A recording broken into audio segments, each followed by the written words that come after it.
Hello everyone, welcome to BSP Pharmacy. I am Nikita Gupta and as we started our subject Social Pharmacy Unit First Introduction to Social Pharmacy.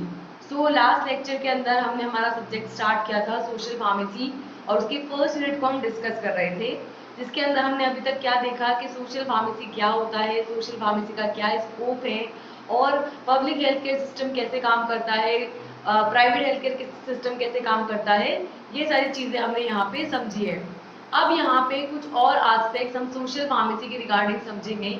तो हमारा जो next topic है वो है role of pharmacist in public health care system के अंदर pharmacist का क्या रोल है, फार्मासिस्ट क्या काम करता है। तो इसके अंदर देखो ये क्या क्या करेगा। सबसे पहले रिव्यू द प्रिस्क्रिप्शन, प्रिस्क्रिप्शन को लेगा, देखेगा, चेक करेगा, dispense prescription and non prescription medications, ठीक है, या मेडिसिन। तो जो पर्चे की दवाई होती है प्रिस्क्रिप्शन वाली और जो नॉन प्रिस्क्रिप्शन मेडिसिन होती है जिसको ओटीसी ड्रग्स बोला जाता है, ओवर द काउंटर ड्रग्स, ठीक है, जिसके अंदर आती है जैसे कि आपकी सर्दी खांसी जुकाम की जो नॉर्मल दवाई है जो आप बिना पर्चे के चले जाते हो लेने के लिए, वो भी वो दे देता है। तो यही कह रहे हैं कि प्रिस्क्रिप्शन और नॉन प्रिस्क्रिप्शन मेडिसिन को डिस्पेंस करेगा। Third, provide patients counselling and education, ठीक है, पेशेंट की काउंसलिंग करेगा, उसको समझाएगा सारी चीजें, उसकी सारी बात को समझेगा और उसको एजुकेट करेगा, उसको कब लेनी है, कैसे लेनी है, क्यों लेनी है, किस तरीके से इफेक्ट करेगी, क्या करेगी तुम्हारी बॉडी के अंदर जाकर के, वो सारी चीजें समझाएगा, सारी चीजों को एजुकेट करेगा। उसके बाद hospital and community pharmacy management, ठीक है, हॉस्पिटल फार्मेसी और कम्युनिटी फार्मेसीज को मैनेज करेगा, वहां पे मेडिसिन को हैंडल करेगा। Next, expertise on the medication, जो भी दवाइयां हैं उसमें उसकी क्या होगी, एक्सपर्टीज होगी। नेक्स्ट है प्रोफिशिएंसी ऑन ड्रग्स और फार्मास्यूटिकल्स, जो ड्रग्स होती है, दवाइयां होती है, फार्मास्यूटिकल्स होती है, उसके अंदर इसकी क्या होती है, प्रो एफिशिएंसी होती है, बहुत ही अच्छे से एफिशिएंसी होनी चाहिए, उसको दवाइयों के बारे में फुल नॉलेज होनी चाहिए और वो ऐसा होना चाहिए कि वो खुद जो है अच्छे तरीके से मेडिकेशन के बारे में जानता हो और उनको डिलीवर करना जानता हो कि कब कौन सी दवाई देनी है। इंटरप्रेन्योरशिप एंड लीडरशिप, ठीक है, कि किसी भी चीज का नेतृत्व करने की क्षमता हो कि भाई ये अगर कोई गलत मेडिकेशन दे रहा है, गलत तरीके से दे रहा है, गलत तरीके से सेल कर रहा है, तो वो सब चीजों को सामने लाए, पेशेंट की केयर जो है प्राइमरी उसकी रिस्पॉन्सिबिलिटी हो। तो इस तरीके से इंटरप्रेन्योरशिप हो, लीडरशिप क्वालिटी हो, क्योंकि उसको अलग अलग मैनेजमेंट सिस्टम के साथ काम करना है, डॉक्टर्स के साथ काम करना है, नर्सेज के साथ काम करना है, अलग अलग स्टाफ के साथ काम करना है, तो इसलिए उसके अंदर इंटरप्रेन्योरशिप और लीडरशिप की क्वालिटी होनी चाहिए। नेक्स्ट है deliver primary and preventive health care, ठीक है, प्राइमरी हेल्थ केयर जो होते हैं यानी कि जैसे कहीं लग जाए तो फर्स्ट एड ट्रीटमेंट जो दे सकने में कैपेबल हो। प्रिवेंटिव हेल्थ केयर मतलब कि बीमारी होने से पहले जो प्रिवेंशन के लिए क्या क्या करना चाहिए वो सब उसको पता हो, या प्रिवेंशन के लिए अगर कोई मेडिकेशन है तो वो भी उसको पता हो कि कब देनी है, कैसे देनी है, ठीक है। Professional ethical and legal practice, जब वो मेडिकेशन दे तो प्रोफेशनली काम करे, लीगली काम करे, इथिकली काम करे, ठीक है, नियम कायदे कानून के बीच में रहकर काम करे, कोई भी इलीगल तरीके से काम ना करे। नेक्स्ट है कंटिन्यूइंग प्रोफेशनल डेवलपमेंट, अपने प्रोफेशन के डेवलपमेंट के लिए हमेशा कोशिश करता है कि कैसे फार्मेसी के प्रोफेशन को और ज्यादा बेहतर बनाया जा सकता है, ठीक है। तो ये सारे फार्मासिस्ट का रोल है as an public health care services के अंदर। डिटेल के अंदर देखेंगे तो सबसे पहले क्या करता है कि रिव्यू द प्रिस्क्रिप्शन, प्रिस्क्रिप्शन को रिव्यू करता है, देखता है। तो यहाँ पे है कि the student should receive and handle the prescription in a professional manner and be able to check their completeness and correctness. Also the prescribers should be contacted for any clarifications and corrections in the prescription with suggestions if any, ठीक है। तो pharmacist क्या करता है, prescription को review करता है, review करता है मतलब कि देखता है कि सही से उसके अंदर सारी इंफॉर्मेशन लिखी है नहीं लिखी है, सही लिखी है या नहीं लिखी है, पहले तो सारी लिखी है नहीं लिखी है, फिर जो लिखी है वो सही तो लिखी है ना। तो इसके लिए जो भी फार्मासिस्ट होगा सबसे पहले प्रिस्क्रिप्शन को लेगा, उसको हैंडल करेगा, उसको एक अलग ही प्रोफेशनल तरीके से उसको हैंडल करेगा और चेक करेगा कि पहले तो पूरा कंप्लीटली लिखा हुआ है या नहीं लिखा हुआ, और दूसरा चेक करेगा कि वो सही तरीके से करेक्टनेस से लिखा हुआ है या नहीं। उसके बाद जो प्रिस्क्राइबर है उस प्रिस्क्राइबर से कांटेक्ट करेगा, ठीक है, कि किसने इसको प्रिस्क्राइब किया, अगर उसमें कोई मिस्टेक है या उसको कोई चीज़ सही समझ में आ रही है उसको क्लैरिफाई करना है, या उसमें कोई गलती है, कोई करेक्टनेस करनी है, तो उसके लिए प्रिस्क्राइबर से कांटेक्ट करेगा अगर उसको प्रिस्क्रिप्शन में कोई भी गड़बड़ नजर आती है तो ये फर्स्ट है रिव्यू द प्रिस्क्रिप्शन। सेकेंड है dispense prescription and non prescription medications. Prescription की और नॉन प्रिस्क्रिप्शन की दवाइयों को देगा, मतलब जो प्रिस्क्रिप्शन वाली रहती है उनको भी और जो नॉन प्रिस्क्रिप्शन वाली रहती है उनको भी देगा। ठीक है, तो कैसे देगा कि the student should able to dispense the various scheduled drugs and medicines as per the implications of Drug and Cosmetic Act and rules thereunder. Also, the non-prescription medicines such as over-the-counter drugs should be dispensed judiciously to the patients as required. ठीक है, तो dispense medication के अंदर है कि एक student को इतना एबल होना चाहिए कि वो डिफरेंट शेड्यूल की, अलग अलग शेड्यूल की, शेड्यूल सी की, शेड्यूल एक्स की, ठीक है, तो इस तरीके से अलग अलग शेड्यूल की जो मेडिकेशन होती है, शेड्यूल सी के अंदर आते हैं आपके पेरेंटल प्रोडक्ट इंजेक्शन जो आते हैं वो आते हैं सी और सी1 के अंदर, और एक्स के अंदर आते हैं नार्कोटिक सब्सटेंस। तो एक जो भी पर्सन है फार्मासिस्ट है वो इतना एबल होना चाहिए कि वो शेड्यूल ड्रग को दे सकता हो, ठीक है, मेडिसिन को दे सकता हो, और किसके अकॉर्डिंग देगा, ड्रग एंड कॉस्मेटिक एक्ट के तहत देगा। और यहाँ पे अगर प्रिस्क्रिप्शन ड्रग है तो उसको भी दे सकता हो, और जो नॉन प्रिस्क्रिप्शन ड्रग होती है यानी कि जो ओवर द काउंटर ड्रग्स होती हैं उनको भी ज्यूडिशियसली यानी कि नियम कायदे कानून के तहत जो है पेशेंट को देगा जब उनको रिक्वायरमेंट होगी। तीसरा क्या करेगा, प्रोवाइड पेशेंट काउंसलिंग और एजुकेशन। पेशेंट की काउंसलिंग करेगा, ठीक है, पेशेंट को एजुकेट करेगा। So the student should be able to effectively counsel and educate the patients about the prescription and non-prescription medicines and other health related issues. Effective communication includes using both oral and written communication skills and various communication techniques. ठीक है, तो इसके अंदर क्या है कि हमको क्या करना है, पेशेंट की काउंसलिंग करनी है, पेशेंट को एजुकेट करना है। तो इसके लिए जो भी आपका फार्मासिस्ट है वो इफेक्टिवली क्या कर सकता हो, पेशेंट की काउंसलिंग कर सकता हो, पेशेंट को एजुकेट कर सकता हो, और उसको केयर जो भी टेक या फिर जो या तो पेशेंट को डायरेक्टली, या पेशेंट अगर अनकॉन्शियस कंडीशन के अंदर है, खुद की टेक केयर नहीं कर सकता, तो जो उसकी टेक केयर कर रहा है, चाहे वो नर्स हो सकता है या कोई फैमिली मेम्बर हो सकता है, तो जो केयर टेकर है उसको इफेक्टिवली एजुकेट करेगा, इफेक्टिवली बताएगा कि प्रिस्क्रिप्शन ड्रग या जो नॉन प्रिस्क्रिप्शन ड्रग है उसको कैसे लेना है, किस तरीके से लेना है, क्या हेल्थ इशू है ना, उन सारी चीज़ों को उसको समझाएगा। तो अदर हेल्थ रिलेटेड इश्यूज को अच्छे से काउंसिल करेगा, अच्छे से बताएगा, मेडिकेशन को बताएगा, कौन सी लेनी है, कब लेनी है, किस तरीके से लेनी है, क्यों लेनी है, और क्या असर देखने को मिलेगा। हो सकता है कि कोई साइड इफेक्ट वो जो दिखाई में दे जाए तो वो भी पहले से बताएगा कि ये दवाई लोगे तो ये ऐसा देखने को मिलता है, तो इससे घबराना मत कि ऐसा क्यों हो रहा है। तो इफेक्टिव कम्युनिकेशन के अंदर आते हैं दोनों, ओरल कम्युनिकेशन और रिटन कम्युनिकेशन स्किल, और डिफरेंट कम्युनिकेशन टेक्निक्स इसके अंदर आती है कि किस तरीके से आपको कम्युनिकेट करना है, कैसे बात करनी है पेशेंट के साथ, केयर टेकर के साथ। ठीक है, नेक्स्ट जो फोर्थ है आपके वो है hospital and community pharmacy management. Just a second, there is a disturbance.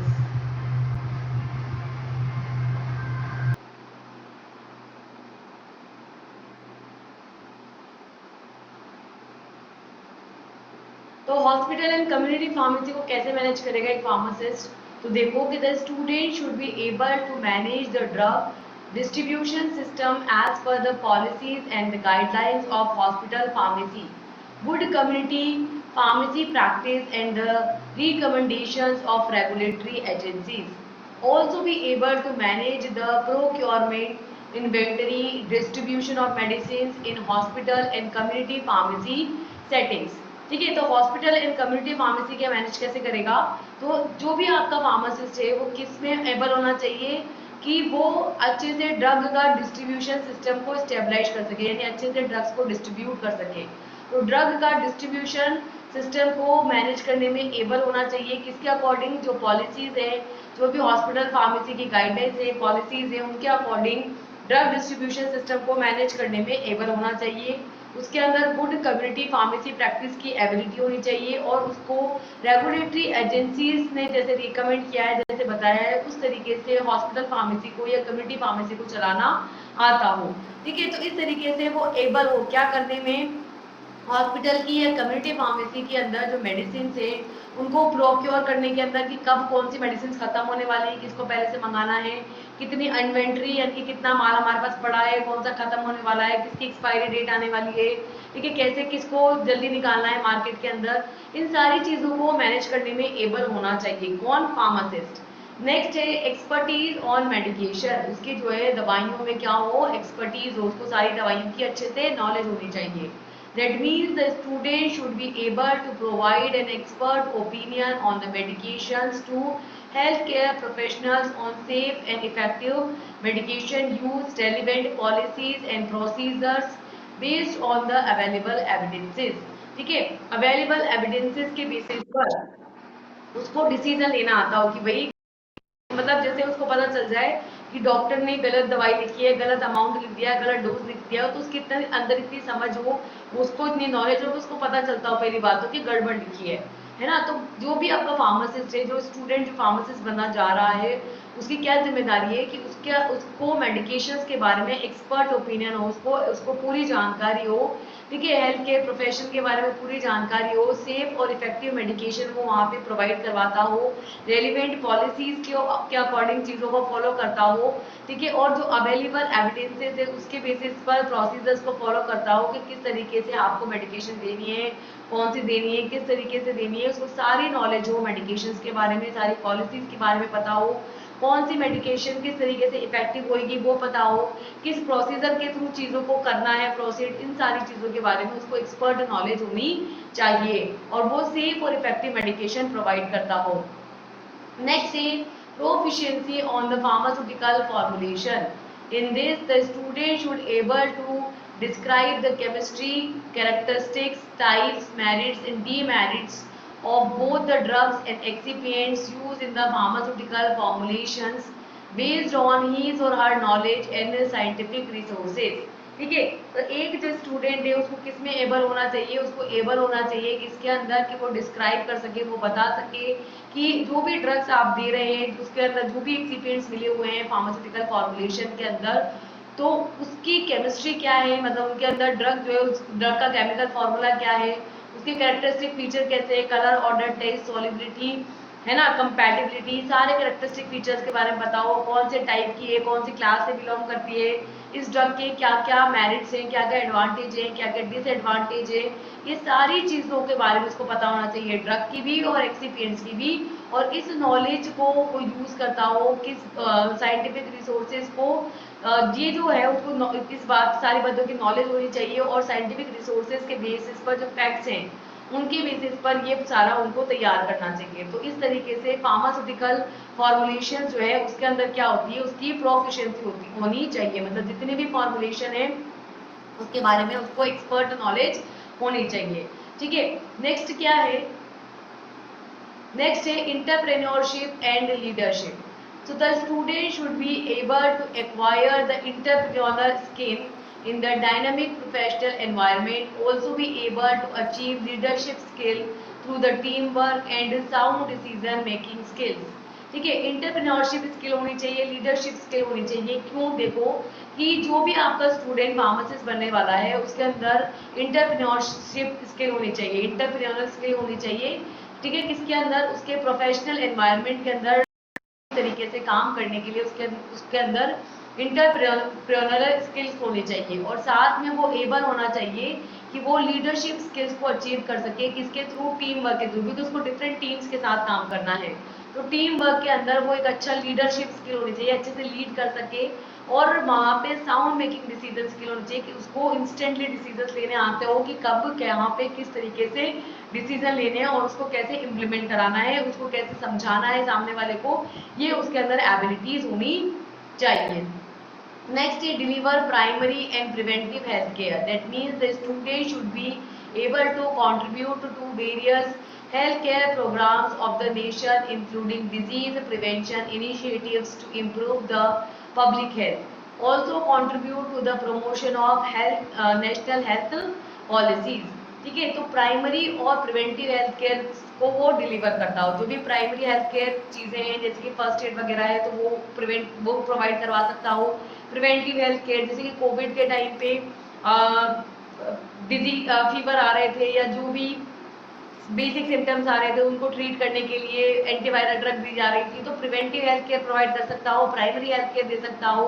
तो जो भी स्टूडेंट फार्मासिस्ट बनने जा रहा है उसके अंदर ये एबिलिटी होनी चाहिए कि वो नेशन के देश में जो अलग अलग हेल्थ केयर प्रोग्राम्स चल रहे हैं उसके अंदर क्या कर सके, अपना कंट्रीब्यूशन दे सके। ठीक है, और इसके अंदर वो डिजीज की प्रिवेंशन के अंदर डिजीज को होने से रोकने के लिए इनिशिएटिव लेता हो कि कैसे वो अपना रोल प्ले कर सकता है डिजीज को होने से रोकने के अंदर, डिजीज के प्रिवेंशन के अंदर, और पब्लिक हेल्थ केयर को क्या कर सकता है, इम्प्रूव कर सकता है, बेहतर बना सकता है। साथ ही देश की नेशनल हेल्थ पॉलिसीज के प्रमोशन में कंट्रीब्यूट करता हो, यानी कि जो डिफरेंट हेल्थ पॉलिसीज गवर्नमेंट ने चलाई है उनको वो प्रमोट करे, आम जनता तक पहुंचाए उस जानकारी को, और सभी लोग उसका लाभ उठा सके। इसके लिए उस सूचना को, उस जानकारी को सभी लोगों तक पहुंचाए। ये किसकी जिम्मेदारी है, फार्मासिस्ट की जिम्मेदारी है। नेक्स्ट है professional, ethical and legal practice in which the student should be able to deliver the professional service in accordance with the legal, ethical and professional guidelines with the integrity. ठीक है, तो एक student को able होना चाहिए किसके अंदर कि वो प्रोफेशनल सर्विसेज जो है वो प्रोवाइड कर सके। ठीक है, प्रोफेशनल सर्विसेज जो है वो दे सके, किस तरीके से प्रोफेशनल सर्विसेज दे सके, किस तरीके से लीगली दे, इथिकली दे, और प्रोफेशनल गाइडलाइंस के साथ दे, इंटीग्रिटी के साथ दे। ठीक है, जो भी नियम कायदे कानून बनाए हैं, जो एक बेसिक तरीका है ना, इथिकल तरीका है, उसके अकॉर्डिंग आके दे और अपनी इंटीग्रिटी को मेंटेन करते हुए दे।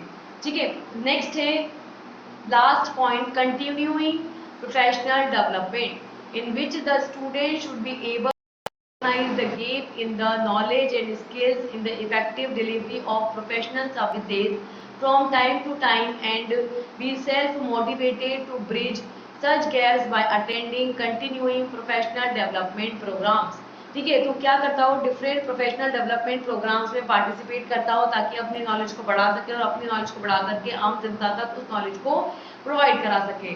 तो इस तरीके से स्टूडेंट की जो फार्मासिस्ट बनने जा रहा है उसकी जिम्मेदारी है कि वो जो नॉलेज है, नॉलेज के और स्किल्स के बीच में, भाई एक तो आपको चीजें पता होती है और एक आपको चीजें करनी आती है, दोनों के बीच में जो डिफरेंस है, जो गैप है, उसको रिकॉग्नाइज कर सकता है, वो समझ सकता है, उसको जान सकता है, और इफेक्टिवली जो है प्रोफेशनल सर्विसेज को टाइम टू टाइम डिलीवर कर सकता है, और सेल्फ मोटिवेटेड रहेगा, खुद मोटिवेटेड रहेगा, और ये जो ब्रिज है नॉलेज और स्किल्स का, इस ब्रिज को भरने की कोशिश करेगा, खुद सेल्फ मोटिवेटेड रहकर। इसके लिए वो डिफरेंट प्रोफेशनल डेवलपमेंट प्रोग्राम्स के अंदर कंटिन्यूसली पार्टिसिपेट करेगा, कंटिन्यूसली उनको अटेंड करेगा, ताकि क्या कर सके, जो गैप है उसको फुलफिल कर सके।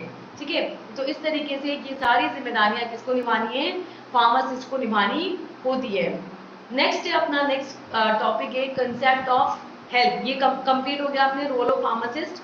नेक्स्ट जो हमारा टॉपिक है वो है कंसेप्ट ऑफ हेल्थ। ठीक है भाई, फार्मासिस्ट बेसिकली क्या चाहता है कि सभी की हेल्थ जो है वो बढ़िया रहे, अच्छी रहे। तो सबसे पहले ये तो समझो कि हेल्थ का क्या मतलब है, उसके बाद तो हम हेल्थ को बेहतर बनाने में, अच्छा बनाने में रोल प्ले कर सकते हैं। तो सबसे पहले है कंसेप्ट ऑफ हेल्थ की हेल्थ क्या होता है। तो देखो, WHO definition in which a condition और quality of human organism expressing the adequate functioning of the organism in a given conditions, ethnic or environmental. So the health is a state of complete physical, mental, social well-being and not merely an absence of disease or infirmity, and the ability to lead socially, economically productive life। ठीक है, तो क्या है, WHO ने, world health organisation ने health की definition दी है, जहाँ पे ये बताया है कि हेल्थ क्या है, किसी भी ह्यूमन ऑर्गेनिज्म की वो कंडीशन या वो क्वालिटी ऑफ लाइफ जहाँ पे कोई भी ऑर्गेनिज्म जो है अपने आप को अच्छे तरीके से एडिक्वेट मैनर में एक्सप्रेस कर सकता है। ठीक है, एक गिवन कंडीशंस के अंदर, एक एथनिक एनवायरनमेंट के अंदर, एक पर्टिकुलर एटमोसफियर के अंदर अपने आप को बेहतर तरीके से एक्सप्रेस कर सकता हो, उस कंडीशन को क्या बोलते हैं, हम हेल्दी पर्सन बोलते हैं। तो इस तरीके से हेल्थ वो स्टेट है जहाँ पे कोई भी ह्यूमन बीइंग जो है वो completely physically, mentally, emotionally, socially जो है वो फिट हो, और उसके अंदर कोई भी डिजीज ना हो, लेबर हो, किसके अंदर सोसाइटी के जो भी चीजें हैं उसके अंदर पार्टिसिपेट कर सकने में, इकोनॉमिकली प्रोडक्टिव हो, सोशली प्रोडक्टिव हो उसकी लाइफ। यानी कि उसके लाइफ में वो सोशली पार्टिसिपेट करता हो और इकोनॉमिकली यानी कि फाइनेंशियली भी स्टेबल हो। ये सारी कंडीशंस किसमें आती है, एक गुड हेल्थ कंडीशंस के अंदर आती है। अब वेरियस डायमेंशंस और टाइप्स ऑफ हेल्थ, है ना, तो अलग अलग डायमेंशन है हेल्थ के, अलग अलग टाइप्स ऑफ हेल्थ होती है, हेल्थ को अलग अलग डायमेंशन पे डिवाइड किया गया है। So the concept of health refers to many types of dimensions such as physical health dimension, second mental health dimension, third social health dimension, fourth spiritual health dimension और fifth is emotional health dimension and sixth is the other dimensions। ठीक है, तो क्या कह रहे हैं, 6 types में divide किया गया है हेल्थ को। तो यही बोला है कि हेल्थ के कंसेप्ट को अलग अलग डायमेंशंस में या अलग अलग टाइप्स के अंदर डिवाइड किया गया है, जिसके अंदर फर्स्ट आता है अपने physical health dimension. Physical health का मतलब है बॉडी के लेवल पे आप बढ़िया ठीक हो, आपके अंदर कोई बीमारी नहीं है, हाथ पैर बढ़िया, हाथ पांव बढ़िया चल रहे हैं, तो उसको क्या बोलेंगे, physical health. So it is defined as a state in which every cell and every organ is functioning at an optimum capacity and in perfect harmony with the rest of the body. It refers to a perfect functioning of the body. It indicates that all the body organs are structurally and functionally in a normal state and their organ system. ठीक है, तो physical health dimension की बात करें तो physical health dimension का क्या मतलब है कि वो स्टेट जिसके अंदर बॉडी की हर एक सेल, हर एक ऑर्गन जो है अपनी ऑप्टिमम कैपेसिटी के अंदर काम कर रहा होता है और उसकी जो रेस्ट ऑफ द बॉडी होती है वो जो है इनपरफेक्शन हार्मोनी में होती है, मतलब कि पूरी इम्परफेक्शन नहीं आना चाहिए, परफेक्ट हार्मोनी में होना चाहिए। ठीक है, तो बॉडी जो है वो ऑप्टिमम कैपेसिटी में काम कर रही हो और पूरी बॉडी जो है वो रेस्ट ऑफ द बॉडी जो है आपकी वो परफेक्ट हार्मोनी में है, पूरी तरीके से संतुलित अवस्था में है, तो उसको क्या बोल रहे हैं हम, अच्छी फिजिकल स्ट्रेंथ बोल रहे हैं। तो यहाँ पे फिजिकल हेल्थ का मतलब है कि बॉडी का सही तरीके से परफेक्ट तरीके से काम करना क्या कहलाता है, फिजिकल हेल्थ कहलाता है, perfect functioning of the body कहलाता है। तो इस तरीके से ये इंडिकेट करता है किसको, कि सारे जो बॉडी ऑर्गन है वो स्ट्रक्चरली एंड फंक्शनली किसमें हो, नॉर्मल स्टेट के अंदर हो। इट इंडिकेट्स, ये इंडिकेट करता है कि बॉडी के जितने भी ऑर्गन हैं वो नॉर्मल स्टेट के अंदर स्ट्रक्चरली और फंक्शनली जो है नॉर्मल स्टेट के अंदर हो और उनके जो ऑर्गन्स हैं, ऑर्गन सिस्टम है वो बढ़िया तरीके से सारे सब काम कर रहे हों, तो उसको क्या बोलते हैं, फिजिकल हेल्थ डायमेंशन में कंसिडर किया जाता है। सेकेंड है हमारा मेंटल हेल्थ डायमेंशन।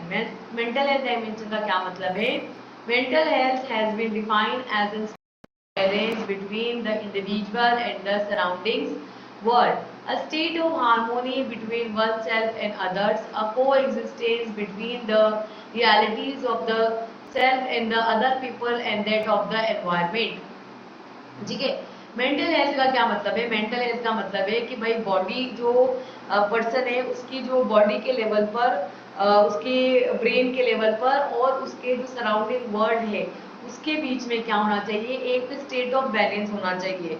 ठीक है, यानी कि वो अपने साथ और जो दूसरे हैं उनके बीच में, अपने दिमाग में और दूसरे के दिमाग में क्या कर सकता हो, हार्मोनी स्टेट कर सकता हो, उसकी बात को वो समझ सकता हो, अपनी बात को खुद कह सकता हो। ठीक है, तो मतलब कि वहां पे एक को एग्जिस्टेंस होना चाहिए। को एग्जिस्टेंस मतलब कि सह अस्तित्व, सह अस्तित्व किसके बीच में, खुद की रियलिटी के बीच में और एनवायरनमेंट या जो अदर लोग हैं उनके बीच में, यानी कि वो खुद को भी एक्सप्रेस कर सकने में एबल हो और दूसरे की भी बात समझ में एबल हो, उसको क्या बोलते हैं, मेंटली स्टेबल पोजीशन बोलते हैं। तो क्या कह रहे हैं कि मेंटल हेल्थ का मतलब है कि जब इंडिविजुअल और सराउंडिंग वर्ल्ड के बीच में एक बैलेंस स्टेट होती है, एक हार्मोनी होती है, ठीक है, आपके और दूसरों के बीच में, तो वहां पे खुद की रियलिटीज और दूसरे लोगों की या एनवायरनमेंट की जो को एग्जिस्टेंस है उसको ये बताता है कौन, मेंटल हेल्थ डायमेंशन। थर्ड है social health dimension. Social health dimension से क्या समझ रहे हैं, social well-being implies a quality and quantity of an individual interpersonal ties and the exist of involvement with the community. The social health consider the entity member of society and its health status in relative to social conditions of health group and which he live। क्या बोल रहे हैं, socially wellbeing होने का मतलब है कि society के लोग जो है उनके साथ उठना बैठना आता हो, अकेला नहीं बैठा रहता हो, ठीक है, लोगों से बात करना आता हो, लोगों के साथ कम्युनिकेट करना आता हो, लोगों की बात समझ नहीं आती हो, उसको क्या बोलते हैं, सोशली हेल्थ बोलते हैं। जैसे कि आप अगर समझो एक बेसिक कंसेप्ट, तो शादियों में नाचते नाचते हैं, शादियों में लोग जुड़ते मिलते हैं या कोई भी प्रोग्राम फंक्शन में जुड़ते मिलते हैं, क्यों करते हैं? ताकि लोग जो है आपस में खुद को एक्सप्रेस कर सके और उनकी बातों को समझ सके, लोग घुले मिले आपस में बातचीत करें, तो खुद को क्या करें, नॉर्मलाइज करें।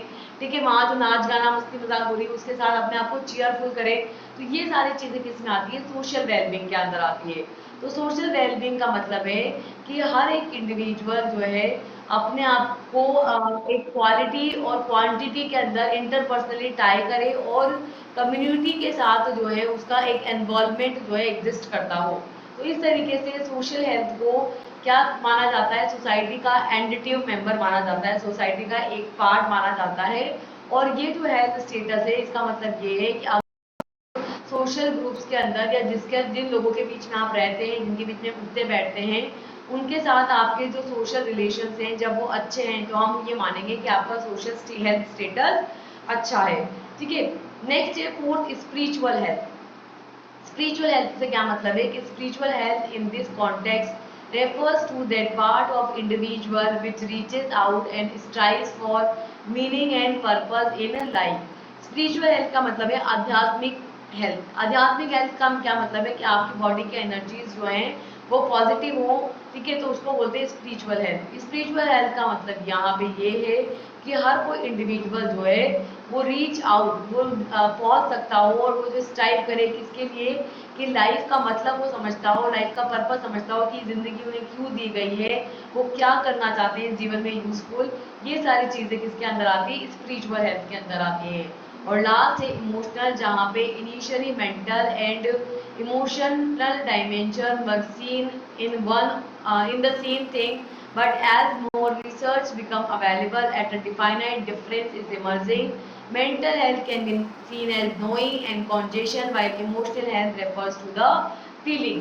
ठीक है, तो पहले क्या होता था? पहले मेंटल हेल्थ को और इमोशनल हेल्थ को एक ही डायमेंशन में समझा जाता था कि दोनों सेम ही होती है, लेकिन जब इस पर और रिसर्च हुई तो ये मालूम पड़ा कि दोनों के बीच में डिफरेंस होते हैं। क्या डिफरेंस होते हैं? कि मेंटल हेल्थ का मतलब तो ये है कि हमारी नॉलेज कितनी है, हम कितना चीज़ों को समझते हैं, जानते हैं, समझा पाते हैं, समझ पाते हैं। तो जो मेंटल हेल्थ है, मेंटल हेल्थ का मतलब है नॉलेज, कि आपको किसी चीज़ के बारे में कितनी नॉलेज है। और कॉन्जेशन का मतलब है,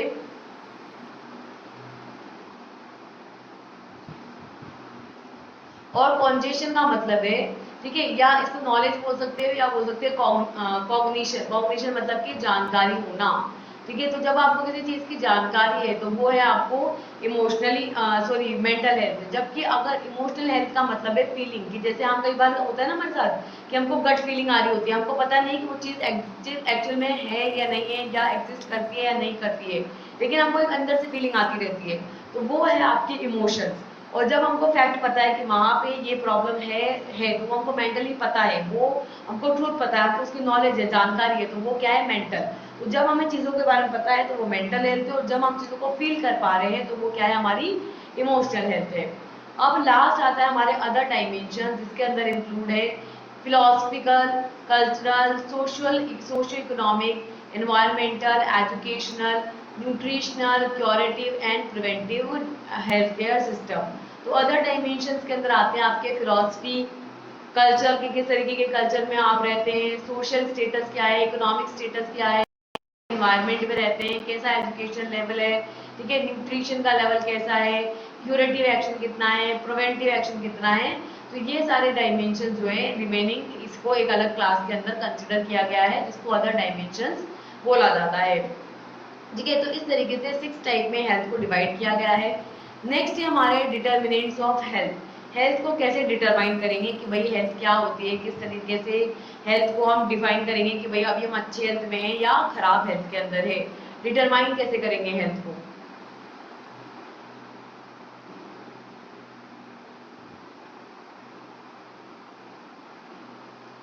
तो देखो डिटर्मिनेंट ऑफ हेल्थ के अंदर कि health does not exist in isolation, it can be influenced by the many factors lies with in individual and society.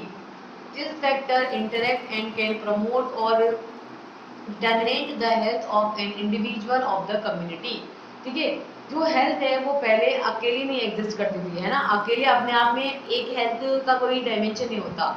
ये जो है अलग अलग फैक्टर्स के थ्रू अफेक्ट होती है, जो इंडिविजुअल के भी अफेक्ट होती है और सोसाइटी जो है वो भी इन फैक्टर्स को अफेक्ट करवाती है। कि जो सोशल फैक्टर्स यहाँ पे कंसिडरेशन में आते हैं, जो इंटरेक्ट करते हैं और प्रमोट करते हैं हेल्थ के डिटर्मिनेंट्स को इंडिविजुअल कम्युनिटी के अंदर, वो सारे यहाँ पे डिटरमाइन करते हैं एक पर्सन की हेल्थ को। तो हेल्थ जो है वो चार चीज़ों से मिलकर बनी है। किसी भी पर्सन की हेल्थ एक तो इंडिविजुअल होती है, दूसरा इस बात पर डिपेंड करती है कि किस तरीके की फैमिली में वो रहता है, किस तरीके की सोसाइटी में वो रहता है, किस तरीके की कम्युनिटी में रहता है। तो ये सारी चीज़ें किसी भी पर्सन की हेल्थ को डिटरमाइन करती हैं। और ये किस तरीके से पता लगती है हमको, ये पता लगती है कि उसके बायोलॉजिकल किस तरीके, उसकी बॉडी की बायोलॉजी कैसी है, उसका बिहेवियर, इंडिविजुअल का बिहेवियर कैसा है, किस तरीके के एनवायरनमेंट में वो रहता है, उसका सोशल और इकोनॉमिक स्टेटस कैसा है, सोशो कल्चरल सोसाइटी के अंदर कैसा कल्चर है, किस तरीके की वहाँ पे गैदरिंग है, हेल्थ केयर सिस्टम कैसा है, वहाँ पे हॉस्पिटल्स वगैरह नहीं है, बड़े ऑपरेशंस और वगैरह इलाज कराने के लिए कहाँ जाना पड़ता है, एज किस एज ग्रुप से बिलोंग करता है, मेल है या फीमेल है, जेंडर क्या है, साइंस, वहाँ पे साइंस और टेक्नोलॉजी कितनी डेवलप्ड है, वहाँ पे हॉस्पिटल फैसिलिटी कितनी ज़्यादा डेवलप्ड है, इंफॉर्मेशन एंड कम्युनिटी कितनी जानकारी है वहाँ पे लोगों को, कितना लोग एक दूसरे से कम्युनिकेट करते हैं, कितनी इंफॉर्मेशन है उनको, इक्विटी एंड सोशल जस्टिस कि वहाँ पे जो लोग रहते हैं, जैसे मान लो अगर मेल फीमेल है तो दोनों को इक्वालिटी है या नहीं है, या अगर कम्युनिटी बेसिस पर है तो किसी एक कोई एक कम्युनिटी अपने आप को डोमिनेट तो नहीं कर रही है, तो वहाँ पे इक्वालिटी है या नहीं है, सोसाइटी में जस्टिस है या नहीं है, और वहाँ पे ह्यूमन राइट्स को मेंटेन किया जा रहा है या नहीं। ये सारे फैक्टर्स जो है वो हेल्थ को क्या करते हैं, डिटरमाइन करते हैं। ठीक है, तो ये सारे फैक्टर्स हैं जो हेल्थ को डिटरमाइन करते हैं। अब नेक्स्ट है टाइप्स ऑफ इंडिकेटर्स। ये इंडिकेटर्स इंडिकेट करेंगे कि किसी भी पर्सन की हेल्थ जो है वो सही कंडीशन में है या नहीं। तो इंडिकेटर्स क्या करेंगे, इंडिकेट करेंगे। इंडिकेटर्स की बात करें तो a number of indicators are used for the assessment of health. The important indicator of health are first motility, second mobility, third disability, fourth nutritional status indicator, fifth healthcare delivery indicator, sixth utilization rates indicator, seventh social and mental health indicator, eighth environmental, ninth socio-economic, tenth health policy और 11th is indicators of quality of life। ठीक है, तो क्या बोल रहे हैं कि बहुत सारे नंबर ऑफ फैक्टर्स हैं, नंबर ऑफ इंडिकेटर्स हैं जो कि हेल्थ को एसेस करते हैं, हेल्थ को चेक करते हैं और ये देखते हैं कि भाई हेल्थ का स्टेटस क्या है, हेल्थ को इंडिकेट करते हैं, हेल्थ के बारे में बताते हैं। तो इसके अंदर इंडिकेटर्स में आपके फर्स्ट आता है मोर्टिलिटी। मोर्टिलिटी मतलब कितने लोग हैं 1000 पॉपुलेशन के अंदर जो मर रहे हैं। देखिए डेथ रेट कितनी है। मोबिलिटी मतलब कौन है जो कि जिंदा है लेकिन डिसेबल है, उनको बीमारियां हो रखी है, तो कितने लोग हैं जो बीमार हैं। डिसेबिलिटी रेट कितने लोग हैं जो डिसेबल है, मतलब किसी का हाथ नहीं है, किसी का पैर नहीं है, कोई सुन नहीं सकता, कोई देख नहीं सकता, कोई बोल नहीं सकता, कोई चल नहीं सकता, कितने लोग हैं जो डिसेबल है।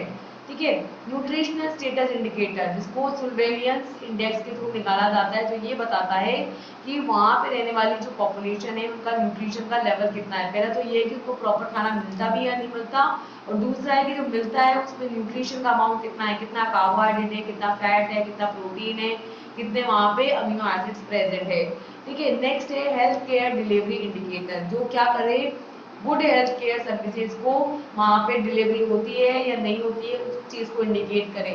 नेक्स्ट है यूटिलाइजेशन रेट इंडिकेटर कि वहाँ पे फैसिलिटीज जो वहाँ पे अवेलेबल है वो कितनी यूटिलाइज हो रही हैं, है ना। एक तो पता चले कि कितनी प्रोवाइड कर की जा रही है, उससे ज़्यादा की रिक्वायरमेंट, उससे ज़्यादा यूटिलाइजेशन की, तो प्रॉपर सफिशिएंट अमाउंट के अंदर सारी फैसिलिटीज, हॉस्पिटल फैसिलिटीज सारी अवेलेबल नहीं है, तो यूटिलाइजेशन रेट को इंडिकेट करते हैं। नेक्स्ट है social and mental health indicator, जो सोशल हेल्थ और मेंटल हेल्थ, समाज में कैसे आपका उठना बैठना है, बातचीत वगैरह कैसी है, मेंटल हेल्थ कितनी है, कितने खुश हो, ठीक है, कितना मेंटली सेटिस्फाइड हो, पीसफुल हो, ठीक है, इस हेल्थ को बताता है। इन्वायरमेंटल की कैसे लोगों में उठना बैठना है, ठीक है, कई लोग आपकी मेंटल हेल्थ को तो नहीं डिस्टर्ब कर रहे। सोशियो इकोनॉमिक समाज में पैसे का स्तर कितना है, मिडिल क्लास में आते हो, लोअर क्लास में आते हो या फिर हायर क्लास में आते हो, इकोनॉमिक का स्टेटस क्या है। हेल्थ पॉलिसी सरकारी योजनाओं का सारा आपको लाभ है या नहीं है, जानकारी है या नहीं है, ये सारी चीजें। और लास्ट है indicators of quality of life. Quality of life को इंडिकेट करता है कि भाई जो भी लोग हैं वो अच्छी क्वालिटी की लाइफ जी रहे हैं या नहीं जी रहे हैं। ठीक है, तो ये सारी चीजों को ये इंडिकेट करता है। क्लियर है ये सारी चीजें यहाँ तक?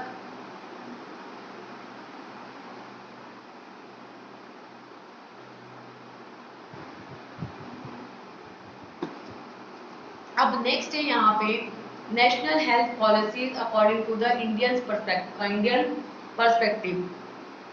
भारत देश के अंदर जो भी सरकार ने पॉलिसीज चलाई हैं उन पॉलिसीज को हम यहाँ पे डिस्कस करेंगे कि किसके लिए, जनता के लिए, लोगों के लिए अलग अलग सुविधाएं सरकार ने चलाई है, अलग अलग पॉलिसीज चलाई है। तो क्या पॉलिसी है, क्यों चलाई गई, कब चलाई गई, ठीक है, क्या इसके अंदर बताया गया है, ये सारी बेसिक चीजें हम यहाँ पे डिस्कस करेंगे। तो सबसे पहले देखो कि हेल्थ पॉलिसी होता क्या है। तो हम कह रहे हैं कि health policy of a nation is it's strategy for controlling and optimizing the social uses of its health knowledge of intended objectives. The main aim of health policy is to decide or complete physical health, mental health, social health. Due to changing our nation conditions like the population growth, pollution, new disease condition, we are not ensure our development. So Ministry of Health releases various health programs and commitment to achieving the goal of happiness and developed nations. ठीक है, तो क्या बोल रहे हैं, health, किसी भी देश की हेल्थ पॉलिसी का मतलब ये है कि उस देश के अंदर अलग अलग स्ट्रेटजीज बनाई जाती है किसके लिए, हेल्थ हेल्थ स्टेटस को बेहतर बनाने के लिए। ठीक है, सोसाइटी के थ्रू हेल्थ की नॉलेज को यूज करते हुए पर्टिकुलर ऑब्जेक्टिव्स को फुलफिल करने के लिए हेल्थ की नॉलेज को यूज करते हुए सोशली उसको यूजफुल बनाना, उसको कंट्रोल मैनर में या ऑप्टिमाइज मैनर के अंदर सोशली यूजफुल बनाना क्या कहलाता है, हेल्थ पॉलिसीज के अंदर आता है। इन हेल्थ पॉलिसीज का मेन एम ये है कि ये क्या करते हैं, मेंटल हेल्थ और सोशल हेल्थ को क्या करते हैं, डिसाइड करते हैं कि सही से है या नहीं है, और अगर नहीं है तो उसको कम्प्लीटली आपके फिजिकल, मेंटल और सोशल हेल्थ को प्रोवाइड करने का काम करते हैं। तो इस तरीके से क्योंकि हमारा नेशन जो है वो चेंज हो रहा है, नेशन की जो कंडीशन है वो चेंज हो रही हैं, जैसे कि पॉपुलेशन जो है वो बढ़ रही है, पोल्यूशन बढ़ रहा है, नई नई डिजीज कंडीशंस बढ़ रही हैं, तो हम जो है इंश्योर नहीं है किसके बारे में, हमारे देश के डेवलपमेंट के बारे में प्रॉपरली इंश्योर नहीं है कि जिस तरीके से पॉपुलेशन बढ़ रही है वैसे डेवलपमेंट होगा या नहीं होगा, ठीक है, सही से होगा या नहीं होगा। इसके लिए मिनिस्ट्री ऑफ हेल्थ ने अलग अलग हेल्थ रिलेटेड प्रोग्राम चलाए हैं और लोगों की खुशी के लिए, देश की खुशी के लिए, देश के डेवलपमेंट के लिए उन्होंने अलग अलग कमिटमेंट्स किए हैं, अलग अलग नेशनल हेल्थ प्रोग्राम चलाए हैं ताकि देश को क्या बनाया जा सके, डेवलप्ड नेशन बनाया जा सके। इसके लिए the slogan health for all was given by the World Health Organization, that is WHO, in the year 1977 मई। ठीक है, तो इसके लिए WHO ने, वर्ल्ड हेल्थ ऑर्गेनाइजेशन ने 1977 के अंदर, 1977 के अंदर मई में क्या दिया, एक स्लोगन दिया जिसका नाम था HFA, यानी कि हेल्थ फॉर ऑल, सभी को क्या की जाए, हेल्थ सर्विसेज प्रोवाइड की जाए। ठीक है, this WHO has established 12 global indicators as the basic point of reference for assessing the progress towards HFA। ठीक है, ये जो WHO ने, वर्ल्ड हेल्थ ऑर्गेनाइजेशन ने क्या किया है, यहाँ पे 12 ग्लोबल इंडिकेटर्स लिए हैं। ये जो 12 ग्लोबल इंडिकेटर्स हैं ये बेसिक पॉइंट ऑफ रेफरेंस है कि ये हमारे रेफरेंस रहेंगे जिनको हमें HFA के थ्रू, मतलब सभी को हेल्थ मिले उसके अंदर वो असेस करेंगे, वो देखेंगे कि प्रोग्राम जो है वो सही से चल रहा है या नहीं चल रहा है। ठीक है, तो यहाँ पे 12 ग्लोबल इंडिकेटर्स हैं जो कि रेफरेंस का काम करेंगे और उन 12 इंडिकेटर्स तक हमको क्या करना है, HFA के अंदर हर किसी की हेल्थ को उस 12 ग्लोबल इंडिकेटर्स के अंदर फिट करते हुए एज ए रेफरेंस उनको मान लिया है तो उसके साथ मीट करने की कोशिश करनी है। ठीक है, so the joint WHO UNICEF international conference in 1978 at Alma Ata USSR declared that the existing gross inequalities in the status of health of people particularly between the developed and developing countries as well as within the countries is politically, socially, economically unacceptable. ठीक है, तो इसके लिए WHO और UNICEF ने दोनों ने मिलकर के एक इंटरनेशनल कॉन्फ्रेंस की थी 1978 के अंदर एल्मा आटा के अंदर, जिसमें उन्होंने ये डिक्लेयर किया कि जो लोगों के हेल्थ का स्टेटस है उसके अंदर कंटिन्यू धीरे धीरे इनइक्वालिटी बढ़ रही है। ठीक है, डेवलप्ड कंट्रीज और डेवलपिंग कंट्रीज के अंदर दोनों के अंदर ही ठीक है धीरे धीरे क्या हो रही है, हेल्थ रिलेटेड इनइक्वालिटी हो रही है कि कुछ लोग तो हेल्थ में बहुत ही अच्छे हैं जो अपने हेल्थ के मेंटेनेंस के लिए बहुत पैसा खर्च कर सकते हैं, और कुछ लोग हैं जिनके पास अपनी बेसिक हेल्थ नीड्स को फुलफिल करने के लिए भी पैसा नहीं है। तो उन्होंने इसको काफी ज्यादा वहाँ पे एड्रेस किया और ये बोला कि कंट्रीज को क्या करना चाहिए पॉलिटिकली, ठीक है, मतलब राजनीतिक रूप से, सोशल यानी सामाजिक रूप से, और इकोनॉमिकली ये जो है बिल्कुल ही क्या है, अनएक्सेप्टेबल है। अनएक्सेप्टेबल है क्या ये कि डेवलपिंग और डेवलप्ड कंट्रीज के बीच में जो लोग हैं वहाँ पे हेल्थ स्टेटस के अंदर बहुत ज़्यादा इनइक्वालिटी है। इसके लिए इन्होंने क्या डिसाइड किया, the Alma Ata declaration of 1978 emerge as an milestone of 20th century in the field of public health, and it identifies primary health care as the key to attainment of the goal of health for all around the globe. It is the first international declaration on the primary health in Kazakhstan.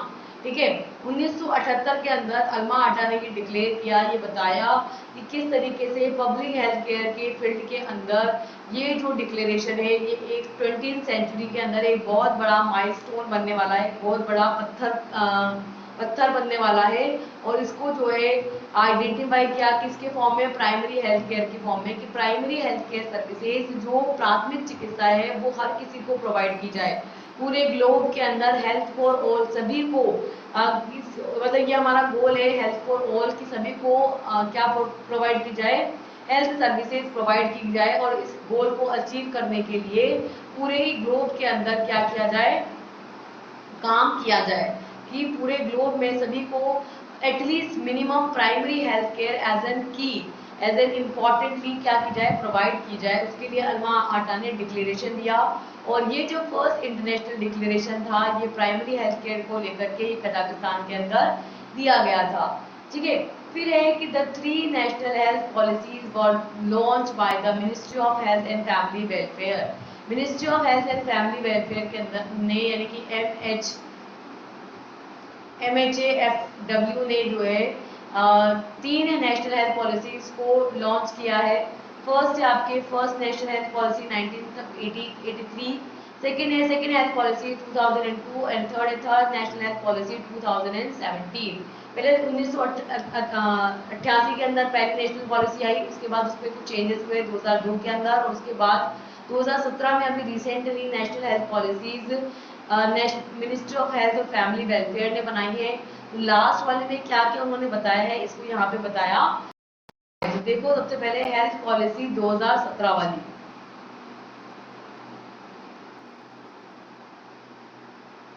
ठीक है, तो first हम देखेंगे यहाँ पे national health policy 2017 वाली। तो इसमें इन्होंने क्या कहा, the national health policy 2017 was launched by the Ministry of Health and Family Welfare on March 15, 2017. This policy has focused on the government's will shift from care of the sick to welfare of the sick. This is the third national government third NHP government of India. The main goal of NHP 2017 are follow. First, to bring down the mortality rate of children under 5 years, that is 29 to 23 per 1000 live birth. Second, to bring the total fertility rate, that is TFR, to 2.1 and reducing the maternal mortality rate, that is MMR, 167 to 100 up to 2025. Third, target to increase the lifespan from 67.5 to 70 years by 2025 and increase the health expenditure from 1.51% of GDP at present 2.5% by the 2025 and reducing the IMR, that is infant mortality rate, from 34 to 28 in 2016 to 2019, and also the reducing neonatal mortality rate from 28 to 16 up to 2035। ठीक है, तो national health policy 2017 वाली जो आई, वो ministry of health और family education ने, family welfare ने जो है लॉन्च किया है इसको। ठीक है, ministry of health and family welfare, माऊ जिसको बोला जाता है, इसने इसको लॉन्च किया है। और कब किया था? 15 मार्च 2017 को किया था। ये जो पॉलिसी है ये किस पर फोकस करती है? इस बात पर फोकस करती है जो है अब बीमार लोगों को ठीक करने की जगह लोगों के वेलफेयर पर काम करेगी, लोगों की टेक केयर से लोगों के वेलफेयर पर काम करेगी, कि बीमार लोगों की देखभाल करने से बीमार लोगों की देखभाल करने पर काम करेगी। पहले टेक केयर करती थी, अब वेलफेयर करेगी, लोगों की भलाई के लिए काम करेगी। और ये जो है इंडिया की तीसरी जो है एनएचपीए नेशनल हेल्थ पॉलिसी है। और इसके फॉलोइंग गोल्स हैं। क्या क्या गोल्स हैं? पहला, कि बच्चों की जो मोर्टिलिटी रेट है उसको क्या करना? डाउन करना। कितने सालों में? पिछले 5 सालों में 2000 लोगों के अंदर पहले 29 बच्चे मरते थे, तो उसको रिड्यूस करके 23 बच्चों पर लाना, यानी कि मिनिमम 10 साल के अंदर लगभग जो रेट है उसको रिड्यूस करना, 6 बच्चों की रेट को 6 बच्चों को जिंदा बचाने की कोशिश करना। तो इस तरीके से बच्चों की मोर्टिलिटी रेट को कम करने पर इनका फोकस था। दूसरा, टोटल फर्टिलिटी रेट को बेहतर बनाने पर फोकस था, कि टोटल फर्टिलिटी रेट को 2.1 किया जाए। यानी कि पहले जहाँ जब लेबर के टाइम पर जो मैटरनल मोर्टिलिटी रेट का मतलब है कि जो माओं की मृत्यु होती थी, मदर की जो डेथ होती थी, उसको क्या करना? रिड्यूस करना। यानी कि पहले जहाँ 167 औरतें मरा करती थी, उसको रिड्यूस करके 2025 तक हमको सिर्फ 100 पर, उस आंकड़े को 100 पर लेकर आना है। इस बात को टारगेट किया गया कि टोटल फर्टिलिटी रेट को बढ़ाया जाए और मैटरनल मोर्टिलिटी रेट को रिड्यूस किया जाए। तीसरा है, टारगेट किया जाए कि लोगों की जो लाइफ स्पान है, जीवन जीने की जो एक एज स्पान है, लोगों का जो एज पीरियड है उसको बढ़ाया जाए। पहले जो 67.5 था उसको बढ़ा करके 2025 तक 70 तक लेके आना है। और हेल्थ एक्सपेंडिचर्स को बेहतर बनाना है, उसको 1.5% का जो एक्सपेंडिचर कर रहे थे हेल्थ के ऊपर, अब उसको इंक्रीज करके 2025 तक 2.5% तक लेके आना है, कि हेल्थ पर 2.5% टोटल बजट का खर्चा करेगी गवर्नमेंट। और IMR यानी कि इन्फेंट मोर्टिलिटी रेट को क्या करना है? रिड्यूस करना है, कम करना है। कितने से? 34 से कम करके 28 तक कम करना है। 2016 में जहाँ 34 बच्चे इन्फेंट मर रहे थे, वहाँ उसको रिड्यूस करके 28 पर लेकर आ रहा है 2019 तक। और 2000 जो नियोनेट्स हैं, जो नए अभी जस्ट जन्म ही हुआ है जिन बच्चों का, और जन्म लेते ही वो मर गए, तो नियोनेट्स मोर्टिलिटी रेट को 28 से कहाँ पे लाना है? 16 पर लेकर आना इनका उद्देश्य था। तो इनके क्या क्या गोल्स थे? चाइल्ड मोर्टिलिटी रेट को रिड्यूस करना, फर्टिलिटी रेट को बढ़ाना, मैटरनल मोर्टिलिटी रेट को रिड्यूस करना, लाइफ स्पान को बढ़ाना, हेल्थ एक्सपेंडिचर पर इंक्रीज करना, IMR पर यानी इन्फेंट मोर्टिलिटी रेट को रिड्यूस करना, और न्यूनेटल मोर्टिलिटी रेट को रिड्यूस करना। ये सारे करने थे। ठीक है, और क्या है? Aim to reduce by 25% premature mortality from the disease such as heart disease, chronic respiratory disease, and eliminate the leprosy by the year 2018, Kala Azar by the year 2017, and lymphatic filariasis by the year 2017. Reduction the rate of tuberculosis by 85% and eliminate the tuberculosis by the year in 2025. Aim to achieve 90% of the children born by or under the supervision of trained midwives, nurses by the year 2025, and completely immunization of 90% of the children of 1 year age. To reduce the incidence of occupational injury by 50% by the year 2020. At the present, this rate is 334 per lakh workers in the agricultural sector. By the year 2020, states will have to 8% of their budget on the health services. To reduce the current prevalence of tobacco use by 15% by 2020 and 30% by the 2025. ठीक है, तो basically यहाँ पे क्या है, क्या किस M पर फोकस, इनका एम क्या है कि प्री मेच्योर जो मोर्टेलिटी है, मतलब कि पूरी जो मतलब पूरे तरीके से मेच्योर नहीं हो पाता, बीच में डेथ हो जाती है, तो प्री मेच्योर मोर्टेलिटी रेट को जो डिजीज की वजह से, किसी भी बीमारी की वजह से, जैसे हार्ट डिजीज की वजह से, क्रॉनिक रेस्पिरेटरी डिजीज की वजह से पहले ही बच्चा, नवजात शिशु बच्चा पेट में ही मर जाता है माँ के, तो उसको कम से कम 25% तक रिड्यूस करना इनका गोल है। नेक्स्ट है लेप्रोसी को पूरी तरीके से जड़ से खत्म करना है, कब तक? 2018 तक। 2018 तक लेप्रोसी को पूरा खत्म करना है पूरे इंडिया से। 2017 तक कालाजार को पूरी तरीके से खत्म करना है, और 2017 तक लिम्फेटिक फिलिरियासिस को जो है वो पूरी तरीके से खत्म करना इनका उद्देश्य था। इसी के साथ ट्यूबरक्लोसिस को 85% तक रिड्यूस करना, और 2025 तक ट्यूबरक्लोसिस को पूरी तरीके से खत्म कर देना इनका उद्देश्य था। और क्या था, इन्होंने क्या एम बनाया था कि क्या करना है इनको, 90% जो बच्चे हैं, ठीक है, वो पहले दाई माँ बच्चे पैदा कर देती थी, तो अब जो है ट्रेंड जो मिडवाइफ्स हैं या ट्रेंड जो नर्सेज हैं, उनके सुपरविजन में ही बच्चे वहां पर पैदा हो 2025 के अंदर।